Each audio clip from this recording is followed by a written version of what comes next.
words of encouragement or a hope or anything? You know, I actually do. Oh.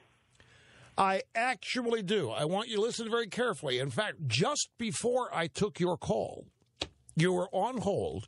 While you were on hold, I got in the email a release, if you will, from the office of Senator Ted Cruz. And what it is, Senator Cruz releases inaugural report on Obama administration's unprecedented attempts to expand federal power. And what this release from Senator Cruz is an explanation how the Supreme Court has unanimously rejected Obama administration arguments 6 times since January of 2012. 6 things that the Obama administration sought, which would have granted unchecked executive power, were turned back by the Supreme Court. Now, let me read it to you. Senator Cruz's report highlights the 6 cases that the Supreme Court has unanimously rejected since January of 2012.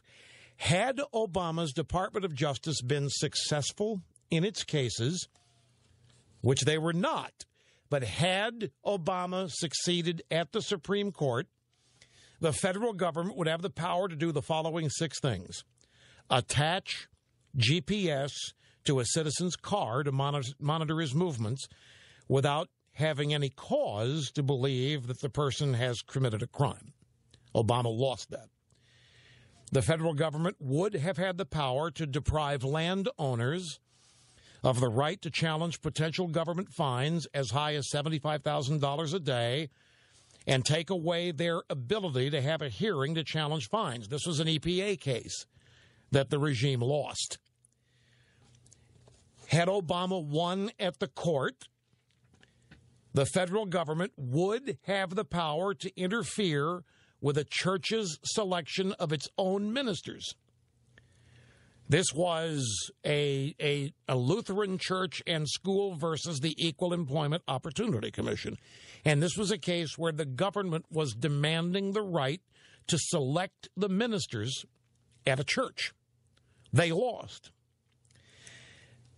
The next issue the government would have had the power to do, had the court not turned them down, was to override state law, whatever the president desires. This was Arizona versus United States. This was, in part, the Arizona immigration law. They wrote their own law to mirror federal immigration law because Obama wasn't enforcing it.